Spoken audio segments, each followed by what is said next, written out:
Ok tal, donc je vais vous faire une vidéo je vais analyser les deux matchs qu'il y a eu en Coupe des Confédérations. Donc le premier c'était le Portugal face au Chili et le deuxième c'était l'Allemagne face au Mexique. Donc je vais commencer dans l'ordre par analyser le match du Portugal face au Chili. Donc la première mi-temps, les deux équipes ont été assez offensives, elles se sont procuré des occasions, elles ont des choses intéressantes des deux côtés. Les deux équipes auraient pu marquer, mais finalement aucune n'a marqué. Mais c'est vrai que cette première mi-temps était intéressante avec d'un côté un Chili qui a fait une bonne première mi-temps, qui a dominé et qui s'est procuré des occasions. D'un autre, le Portugal qui a joué par contre-attaque, comme à son habitude, on va dire. Donc le Chili, globalement, ils ont fait un bon match. Ils ont fait un bon match durant tout le long du match, tout simplement. En première mi-temps, ils ont eu des occasions. En deuxième, le niveau du match est un petit peu ralenti, mais finalement, c'est eux qui ont eu le ballon et c'est eux qui ont eu les occasions qui se sont produites. C'est eux qui ont créé le jeu. Ça a été pareil en prolongation. Ils auraient pu marquer en prolongation sur ce double frappe où Arturo Vidal et un joueur et un attaquant chilien tapent sur le poteau. Donc globalement, c'est une bonne prestation du Chili. Défensivement, ils ont tenu face aux attaques portugaises. Bravo a été bon, a fait quelques arrêts importants. La défense a tenu également. Le milieu a été très bon avec Arturo Vidal qui joue à tous les postes. Des fois, il était en poste de numéro 10, des fois en poste de numéro 8 et des fois en poste de numéro 6. Donc il était un petit peu à tous les postes. Donc il a été partout au milieu, il a été très important dans ce milieu de terrain. Arturo Vidal, il fait vraiment un bien fou à cette équipe. Donc il a été vraiment très bon. Après il y a des joueurs qui se sont bien battus, comme l'ancien Marseillais Isla, qui fait des bonnes performances avec le Chili, qui a 10 fois plus envie de jouer que quand il est en club, même si en club avec l'OM, son parcours, enfin son année avait été totalement respectable l'année dernière. Donc là, il a fait une plutôt bon match. Au milieu de terrain, c'était intéressant aussi côté chilien. Et en attaque, c'est vrai qu'ils auraient pu concrétiser. Ils ont manqué de réalisme en attaque. Ils ont raté pas mal d'occasions. Sanchez, il est venu récupérer les ballons tellement bas que finalement, il pouvait pas être à la finition.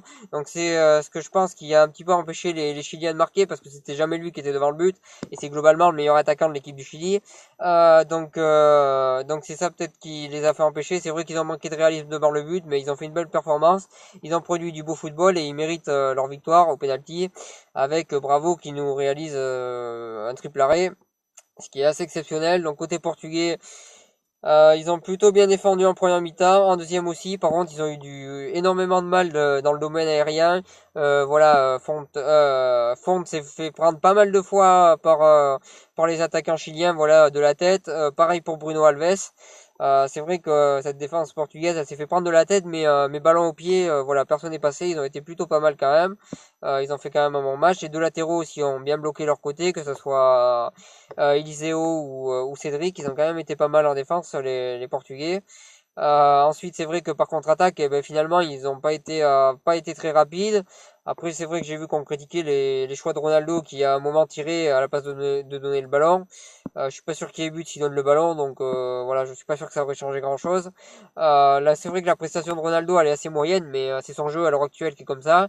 Il touche de moins en moins de ballons et il est globalement qu'à la finition. Voilà, c'est son jeu que comme ça. Donc là, malheureusement, il a pas marqué, donc forcément, on dit tout de suite qu'il a été mauvais. Il aurait marqué, on aurait dit qu'il aurait été bon, même s'il a touché très peu de ballons. Voilà, c'est son jeu qui, c'est son, c'est son jeu qui après toutes ces années, il a 32 ans, mais il change un petit peu de style de jeu. Il va pas non plus courir partout comme avant. Il n'a pas forcément les moyens physiques de le faire et pas grand monde a les moyens physiques de le faire à 32 ans, comme il le fait à 20 ans. Donc voilà sur ça. Après pour les autres attaquants, André Silva était ouais, Silva. André Silva a été assez décevant durant toute cette Euro, durant cette Coupe des Confédérations. Il est assez moyen. Euh, il a été, euh, il a pas été très performant et il a manqué beaucoup d'occasions. Comme là, il aurait pu concrétiser et mettre le but. C'est vrai qu'il a fait une prestation assez décevante, c'est assez moyen de sa part. Donc voilà pour André Silva qui pour moi était assez moyen. Bernardo Silva aussi, il a été décevant sur ce match-là. Après, il était un petit peu blessé, donc peut-être qu'il aurait fallu pas le faire jouer. Donc c'est vrai qu'en attaque, en contre-attaque, ils ont été pas terribles, on va dire les Portugais. Donc ils ont manqué totalement de réalisme sur ces contre-attaques-là qu'ils auraient dû jouer beaucoup plus rapidement. En défense, ça aurait pu être mieux. Après, bon, peut-être que c'est une défaite qui va les remettre en question et qui va leur permettre d'être meilleurs par la suite. C'est possible aussi. Donc voilà, malheureusement, ils seront éliminés, même s'ils vont jouer la finale de la troisième place. Mais pour moi, c'est une finale, sans vouloir être méchant, c'est une finale pour moi qui est totalement en carton et qui sert un petit peu à rien. Mais bon, ils vont quand même la jouer, même si Ronaldo la jouera pas. Mais bon, c'est vrai qu'ils sont éliminés, mais globalement, pour moi, le Chili, après toutes les occasions qu'ils ont eues et tout ça, ils méritent globalement cette qualification. Donc pour en revenir au deuxième match, donc l'Allemagne face au Mexique, donc là, l'analyse va être plus rapide. Donc l'Allemagne a été au-dessus de cette équipe mexicaine durant tout le match. Ils ont été au-dessus offensivement, ils ont été au-dessus défensivement, ils ont été au-dessus au milieu, ils ont été au-dessus sur tous les secteurs du jeu. Ils ont géré leur match du début à la fin. Le Mexique n'a pas vraiment existé dans ce match-là. Ils n'ont pas vraiment pu faire quoi que ce soit face à cette Allemagne-là qui, même avec son équipe 2, arrive à... Voilà, ils ont un réservoir énorme, les Allemands, parce que même avec leur équipe 2, ils arrivent à avoir une des meilleures équipes du monde. Donc c'est vraiment exceptionnel ce qu'ils sont en train de faire, les Allemands. Donc voilà, ils ont vraiment une équipe exceptionnelle. Ils n'ont pas vraiment rivalisé les Mexicains face à cette équipe-là. Donc il n'y a pas eu de match pour moi. Il y a eu 4-1 et ça reflète bien le score. L'Allemagne a été largement au-dessus et a totalement géré son sujet. Donc j'ai pas grand-chose d'autre à dire sur ce match-là. C'est très rapide, mais il y a rien d'autre à dire franchement.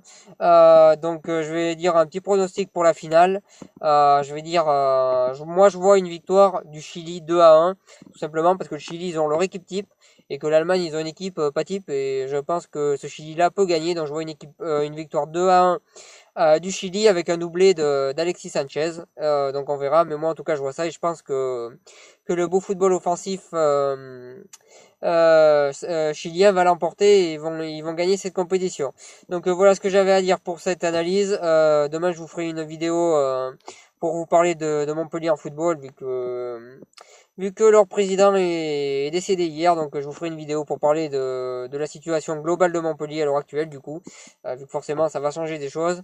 Donc si vous avez aimé cette vidéo, n'hésitez pas à partager, à cliquer j'aime et à en parler autour de vous. Je vous souhaite une bonne continuation et à demain.